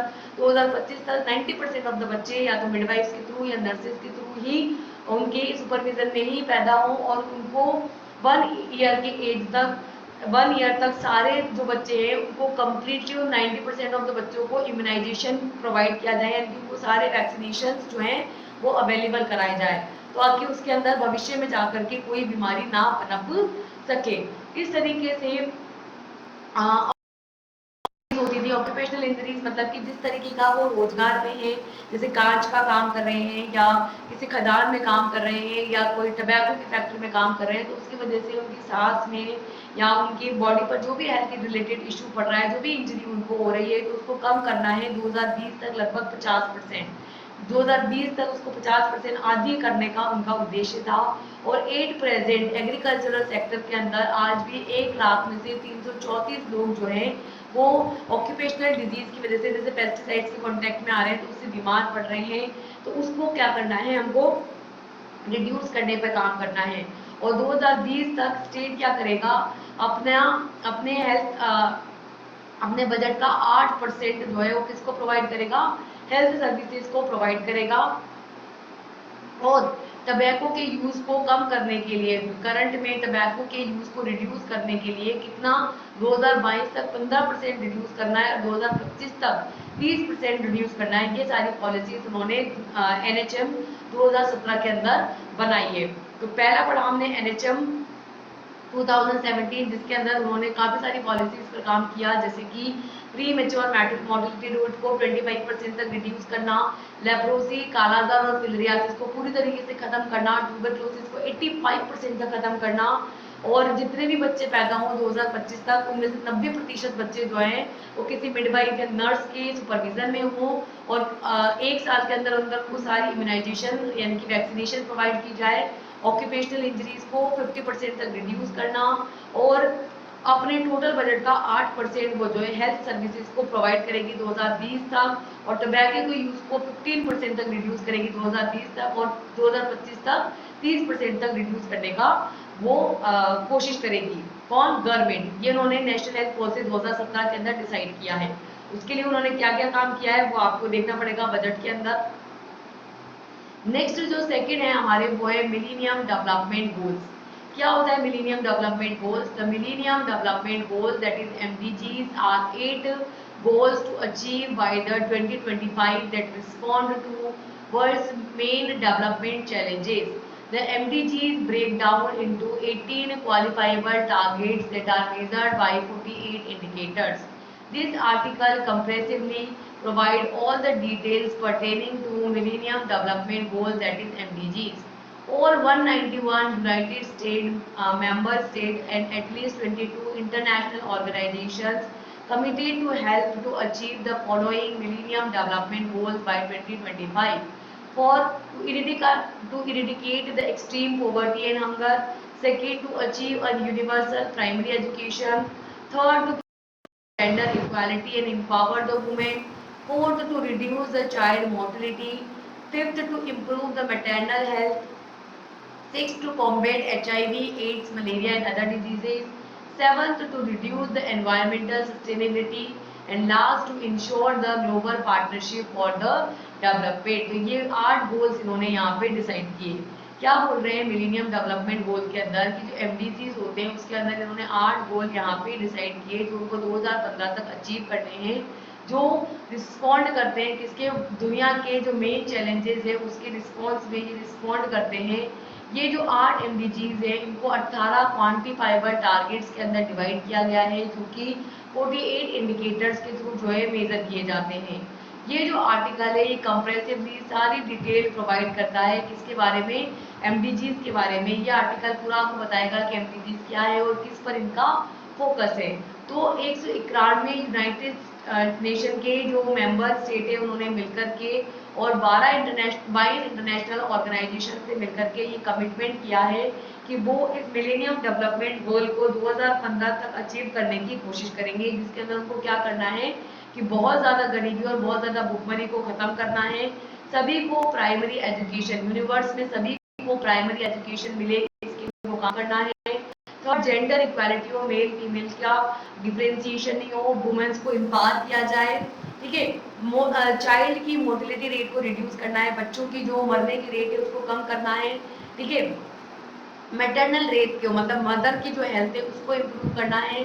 HIV, एड्स, मलेरिया और जो अदर डिजीजेज हैं उनको वहाँ पे ट्रीट करना है और इंश्योर करना है क्या, इन्वायरमेंटल सस्टेनेबिलिटी, इन्वायरमेंट को सस्टेनेबल बनाना है, अच्छा बनाना है और डेवलप करना है क्या, एक global partnership for the development. Development के लिए चीज़ों को बेहतर बनाने के लिए ग्लोबल पार्टनरशिप को क्या करना है, डेवलप करना है। तो ये सारी चीज़ों पर इन्होंने फोकस किया। तो देखो क्या क्या करेंगे, डेवलप करेंगे global partnership for the development. Development के लिए सारे देश आपस में जुड़ेंगे और एक देश को जो हेल्प चाहिए होगी वो दूसरा देश प्रोवाइड करेगा। इन रिटर्न ऑफ दैट उन देश के पास जो फैसिलिटीज होंगी वो किसी और को प्रोवाइड करेगा। तो लोग आपस में आएंगे पार्टनरशिप में, एक दूसरे के डेवलपमेंट के लिए काम करेंगे।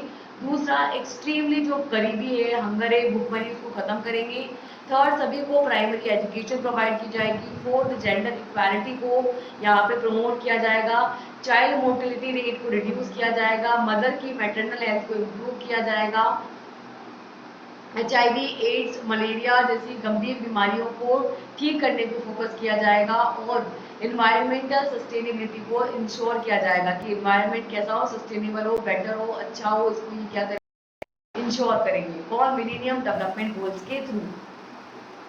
नेक्स्ट है हमारे सस्टेनेबल डेवलपमेंट गोल्स, जिसको SDGs बोला जाता है।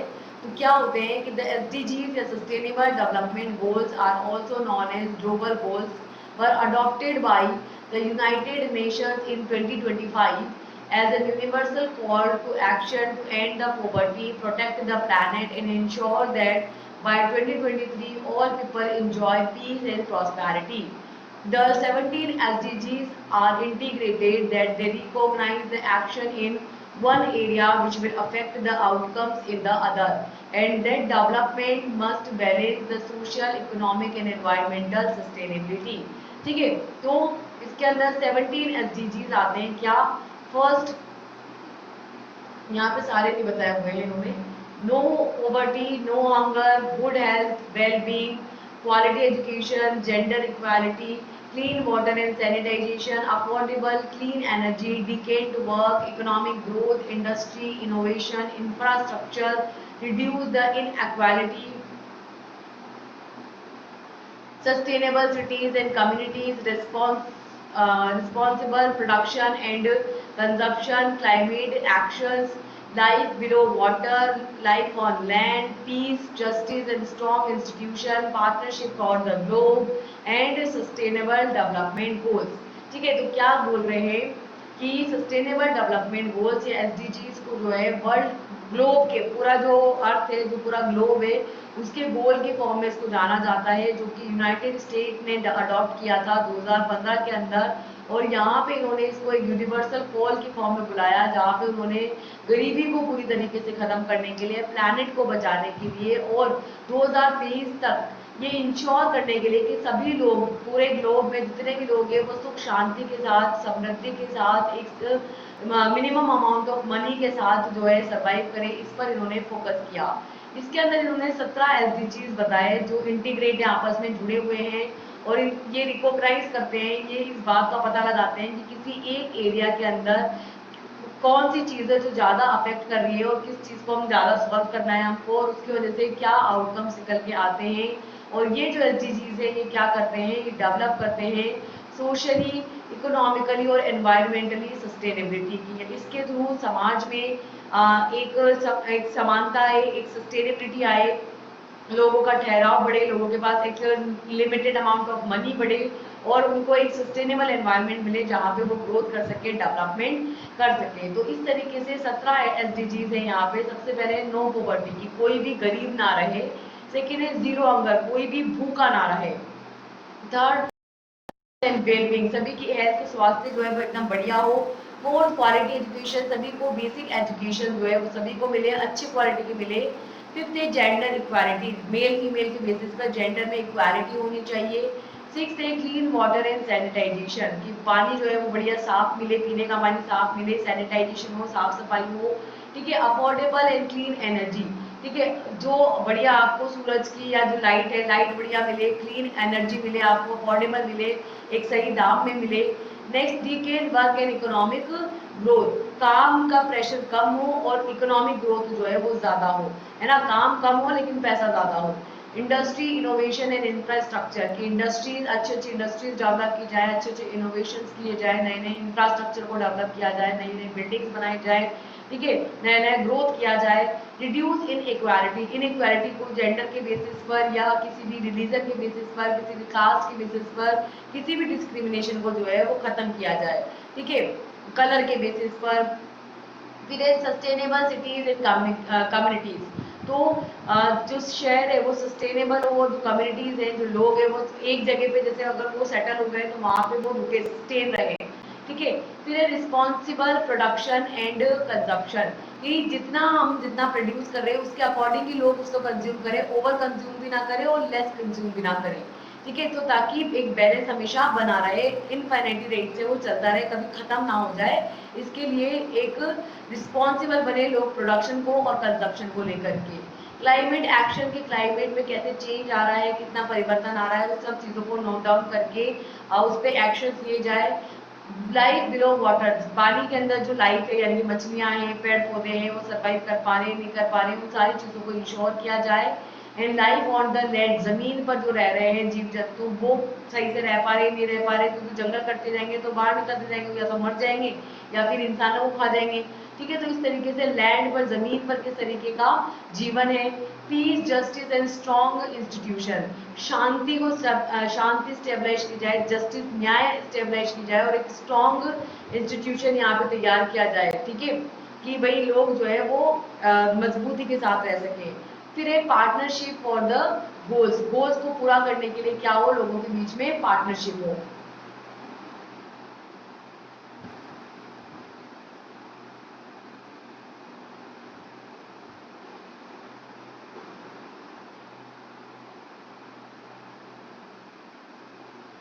ठीक है, तो यहाँ तक 10 तो अपन ने यहाँ डिस्कस कर लिए थे ना।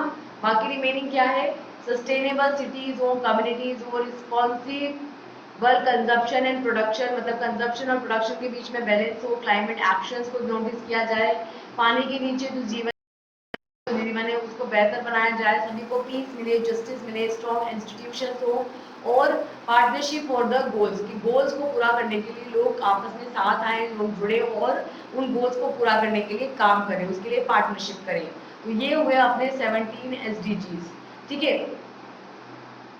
ठीक है, अब नेक्स्ट है अपने FIP डेवलपमेंट गोल्स, जिसको बोलते हैं हम इंटरनेशनल फार्मास्यूटिकल फेडरेशन, ठीक है। ये इसके क्या गोल्स हैं, क्या कहता है, ये कहता है कि engagement with the pharmaceutical higher education development policies and ready to access leaders in the all sectors of pharmacy practice and pharmaceutical science in order to support the supply side workforce development agendas, increase the capacity to provide a competent pharmaceutical workforce by the developing initial education and training programs that are fit for the purpose.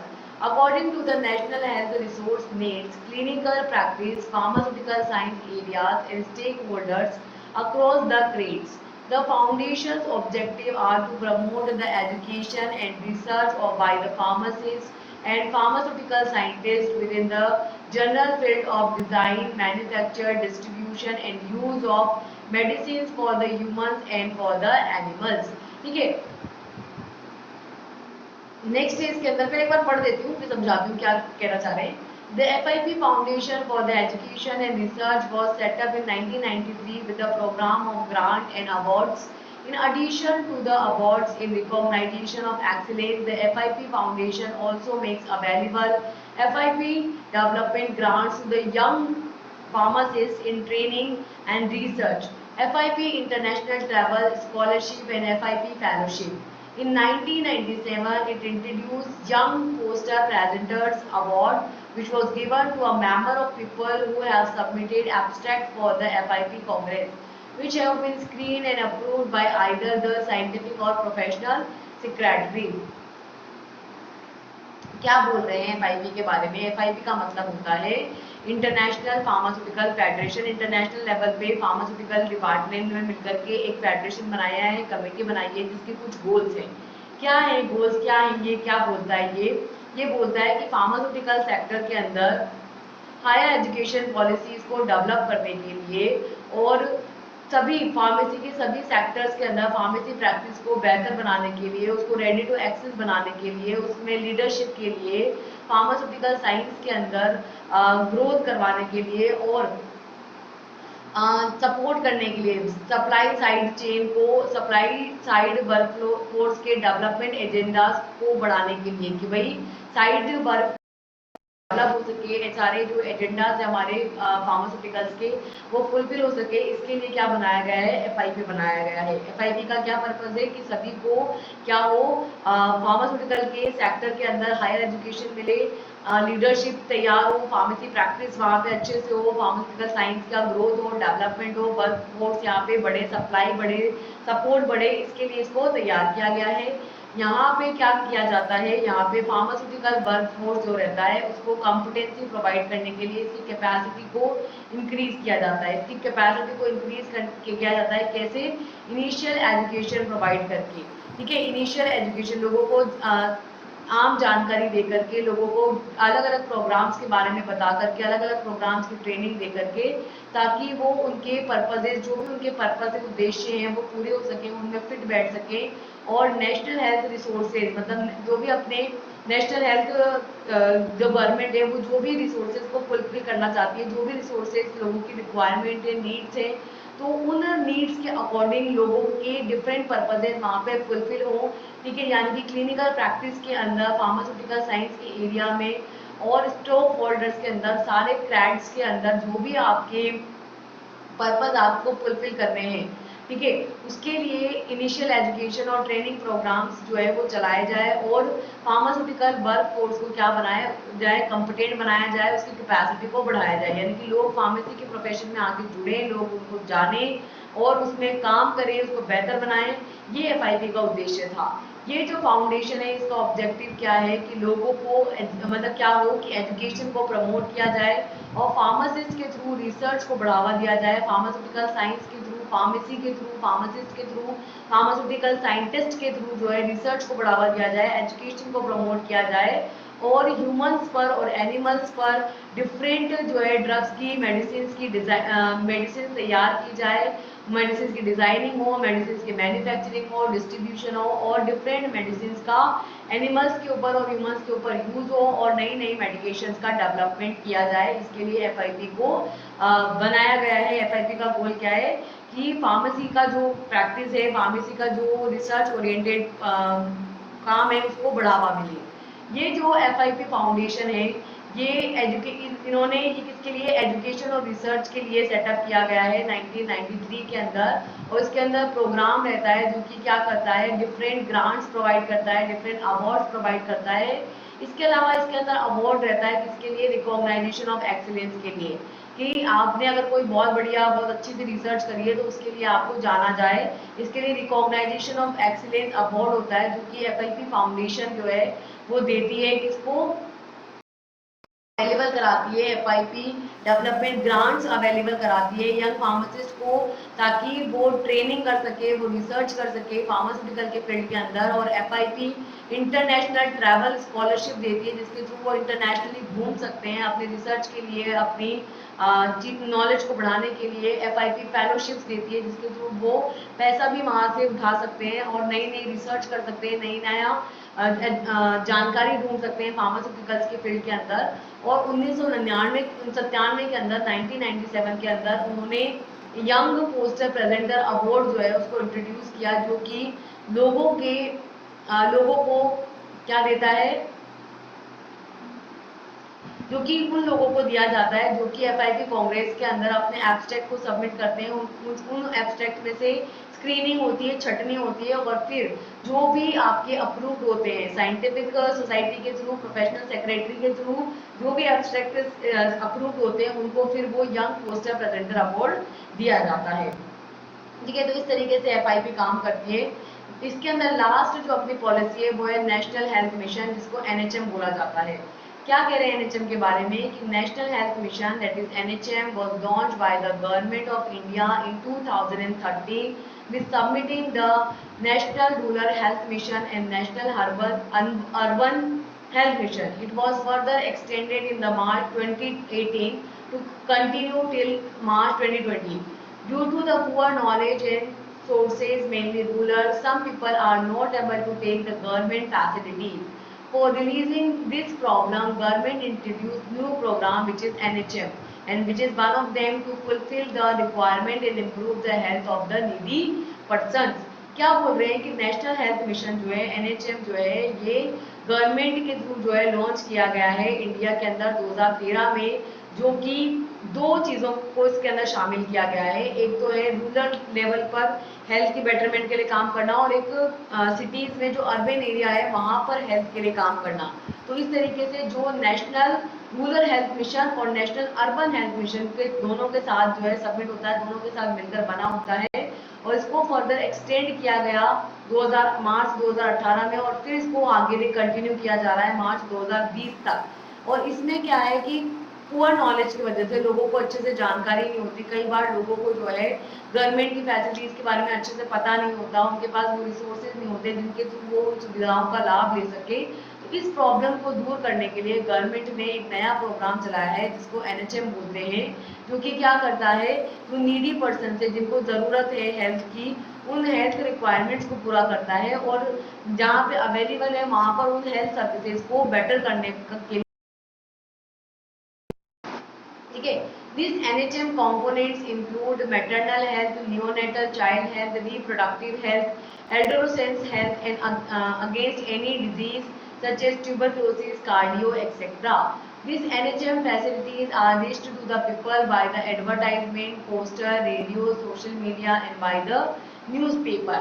ठीक है, तो इस NHM के क्या क्या components है, इसके अलग अलग कंपोनेंट्स है, जैसे कि मैटरनल हेल्थ, माँ की हेल्थ पर काम करना, नियोनेटल चाइल्ड नवजात शिशु की हेल्थ पर काम करना, रिप्रोडक्टिव हेल्थ यानी कि नए जो बच्चे मतलब अगर पॉपुलेशन ज़्यादा है वहाँ पर पॉपुलेशन रिड्यूस करने पर काम करना, रिप्रोडक्टिव हेल्थ पर काम करना, एडोलेसेंस हेल्थ यानी कि जो यंग हो रहे हैं, जो एडल्ट बन रहे हैं, उनकी हेल्थ बेटर हो तभी तो देश का और समाज का विकास होगा। तो एडोलेसेंस की हेल्थ पर काम करना, किसी भी नई डिजीज से लड़ना जैसे कि ट्यूबरक्लोसिस, कार्डियो, इन सब से लड़ना, ये सारे इस NHM के कंपोनेंट है।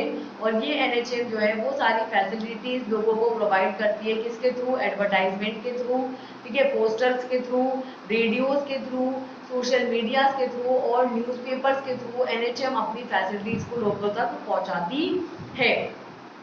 नेक्स्ट है एम्स ऑफ द NHM। इस NHM के क्या है वो एम है, तो नेशनल हेल्थ मिशन NHM के फॉलोइंग एम्स है। First, improve the health condition of people, लोगों की हेल्थ को बेहतर बनाना। Second, awareness about the adolescence and bad habits, जो यंग टीनेजर्स हैं जो एडल्ट में कन्वर्ट हो रहे हैं उनको अवेयर करना, उनको जागरूक करना, उनको बुरी संगति, खराब आदतों के बारे में बताना कि ये गलत आदतें, खराब आदतें, उनको समझाना। थर्ड, प्रिवेंशन अगेंस्ट डिजीज, बीमारियों से होने से पहले प्रिवेंशन पे काम करना। फोर्थ, इम्प्रूव हाइजेनिक कंडीशंस, साफ सफाई पर काम करना, हाइजीनिक कंडीशंस को बेहतर बनाना, aware about the natural sources, जो नेचुरल सोर्सेज हैं जहाँ से आपको इजीली चीज़ें मिल सकती हैं, नेचुरल सोर्सेज के बारे में बताना कि यहाँ से हमको इजीली मिल सकती है, जैसे पानी है ना, तो पानी आप नॉर्मली फिल्टर करके भी पी सकते हो, लेकिन लोग क्या करते हैं उसको कैरी करो ना, पर लोग क्या करते हैं कि बॉटल्स खरीदना ज़्यादा प्रीफर करते हैं। तो नेचुरल सोर्सेज के बारे में अवेयर करना, ठीक है। मेंटेनेंस ऑफ पॉपुलेशन ग्रोथ, लोगों को बताना कि भाई पॉपुलेशन बढ़ रही है तो उसको कैसे मेंटेन करना है, उसको मेंटेनेंस पे काम करना। Next, provide all the facilities to required person, जिस पर्सन को रिक्वायर्ड है उसको सारी फैसिलिटीज प्रोवाइड करना। तो इस तरीके से ये 7 मेन एनएचएम के गोल हैं। क्या क्या? लोगों की हेल्थ को बेहतर बनाना, एडोलेसेंट्स को अवेयर करना, डिजीज से बचाव के लिए काम करना, हाइजीनिक कंडीशन को बेहतर बनाना, नेचुरल सोर्सेज के लिए अवेयर करना, पॉपुलेशन ग्रोथ को मेंटेन करना और रिक्वायर्ड पर्सन की जो भी रिक्वायरमेंट है, फैसिलिटीज की उसको चाह है वो सारी उसको प्रोवाइड करना।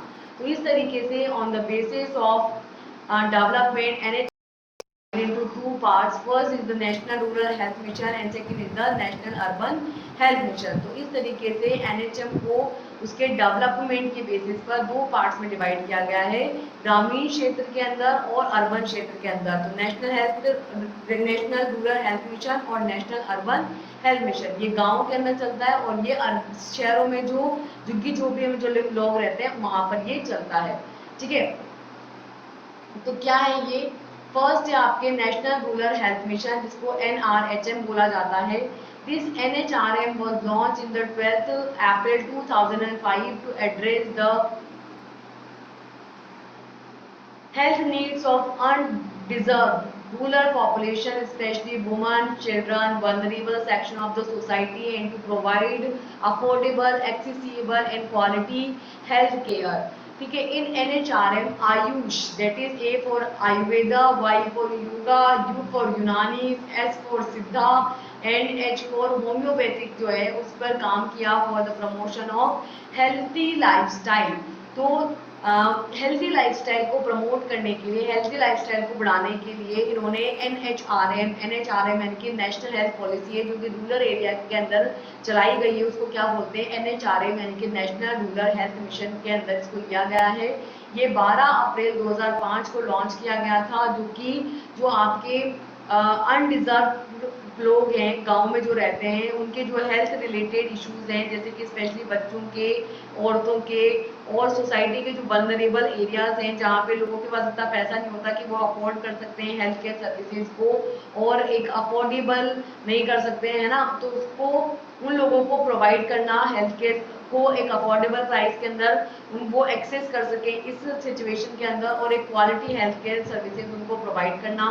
ये जो है मेजरली आयुष पर फोकस करता है, एक हेल्थी लाइफस्टाइल के लिए, जहाँ पे वो आयुर्वेदिक तरीके से, यूनानी तरीके से, सिद्धा तरीके से, योगा तरीके से या होम्योपैथिक तरीके से, हर तरीके से ओवरऑल करके बच्चों की, बड़ों की, बूढ़ों की और यंगस्टर की, सभी की हेल्थ को बेटर बनाने के काम करता है, कहाँ पे? रूरल एरिया के अंदर। तो इस तरीके से नेशनल रूरल हेल्थ मिशन जो है इस तरीके का जो है यहाँ पे तैयार किया जाता है, जिसको राष्ट्रीय ग्रामीण स्वास्थ्य मिशन भी बोला जाता है, ठीक है। सेकेंड है आपके नेशनल अर्बन हेल्थ मिशन, जिसको बोलते हैं NUHM। NUHM जो है, this NUHM was launched in the May 2013 and was submit with the NRHM as a submission of the overreaching National Health Mission. This NUHM seeks to improve the health status of the urban population, particularly urban poor and other vulnerable sections by facilitating their access to quality primary।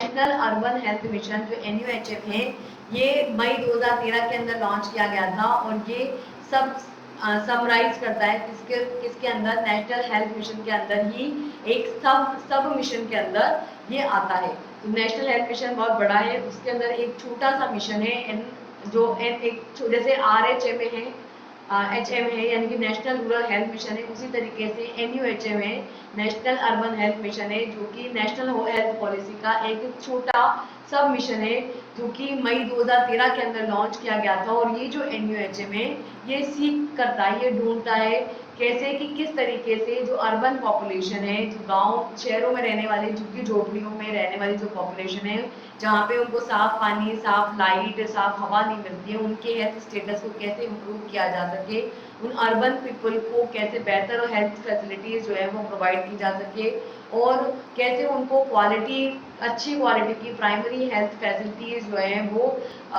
Access किए जा सके, उनको provide की जा सके। जितने भी vulnerable section है, जितने भी अर्बन पुअर है, उनको कैसे बेहतर स्वास्थ्य सुविधाएं प्रोवाइड की जा सके, इसके लिए नेशनल अर्बन हेल्थ मिशन की शुरुआत की गई है। तो इस तरीके का इसका लोगो होता है नेशनल हेल्थ मिशन का, ठीक है। राष्ट्रीय स्वास्थ्य मिशन है नेशनल अर्बन हेल्थ मिशन, ठीक है। तो ये सारी पॉलिसीज जो है गवर्नमेंट ने चलाई है, जिसके बारे में फार्मासिस्ट को पता होता है, और ये फार्मासिस्ट किसको प्रोवाइड करता है, जो आम जनता है उनको इसकी जानकारी देता है और वहां तक इसको एक्सेसिबल बनाता है। तो इसी के साथ ये हमारा कंप्लीट होता है फर्स्ट चैप्टर सोशल फार्मेसी का। अगर किसी को कोई डाउट है, कोई चीज़ नहीं समझ में आई है, तो प्लीज़ आप हमें कन्वे कीजिए और हमारे साथ जुड़िए इसके लिए। अब हम स्टार्ट करेंगे नेक्स्ट लेक्चर, जिसमें हम सेकेंड चैप्टर को डिस्कस करेंगे, जो है हमारा डेमोग्राफी। तो मिलते हैं नेक्स्ट लेक्चर के अंदर। Till then, thank you and all the best. Bye bye.